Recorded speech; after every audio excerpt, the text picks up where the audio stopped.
Hey everybody, JK here. Today's video is kind of a two-parter. So a little later, I'm going to don this stylish cap, and then you'll know we've officially transitioned from part one to part two. That's what we call a visual cue. And by we, I mean me. I call it a visual cue. I just used the word we there so that you think I have a whole team of people who agree with me. Right, guys? Yeah. There's nobody there. Anyway, part one begins with a story. Once upon a time, in 2008, I talked to my wife about maybe taking some money from savings and putting it into investments. She thought that was an okay idea, so we took $1,500 and I bought some stock. Now, if you know anything about the stock market, or specifically about 2008, you will know that 2008 was a terrible time to make that choice, because we were in a housing bubble and it burst, and then everything plummeted into the ground. Well, back then I was a bit of an emotional investor, so I reacted kind of along the lines of, "Son of a biscuit, what this is gone, then why would they just supposed to do then?" Things of that general nature.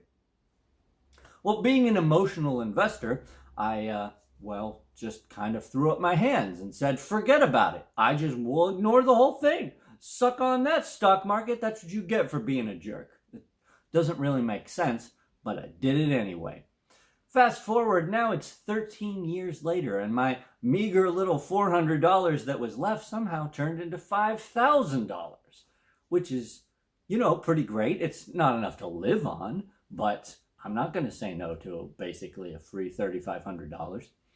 The thing is, I didn't really know what I was doing back in 2008, and so I didn't know everything about the stock market, how to handle things and do things. I knew stocks went up and sometimes went down, and apparently they plummet to the ground some of the time. But I never had an answer to that question, when do you exactly take out money from the stock market? Is it just, oh, today seems like a mighty fine day to remove some money that I have invested? I just didn't know. Which brings us to part two of today's video. See, I'm wearing the hat. That's how you know it's part two. Welcome to my basement. It's, a pretty nice basement. It's mostly finished. There are a couple projects left to do, like doors that are sitting on the ground rather than being doors.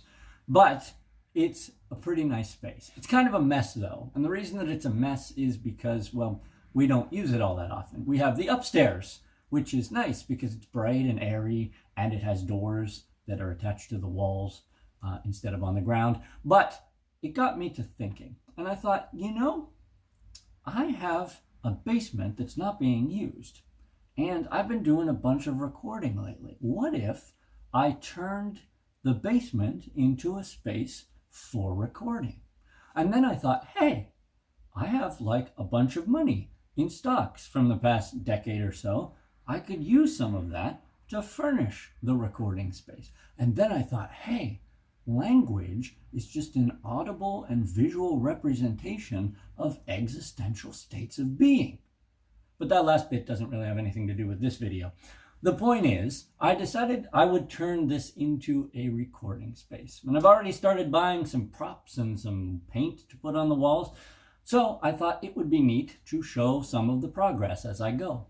In the next couple weeks, hopefully, I will be making a few videos to show the transformation as we go from this kind of cluttered mess into a lovely place to record videos. But don't worry, I will be also still making other videos on different subjects as well.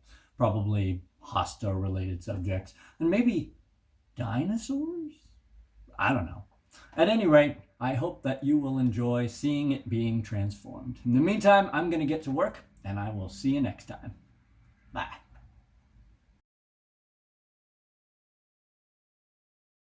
You just relax, enjoy yourself, everything's fine. You just screw up 1,000 times.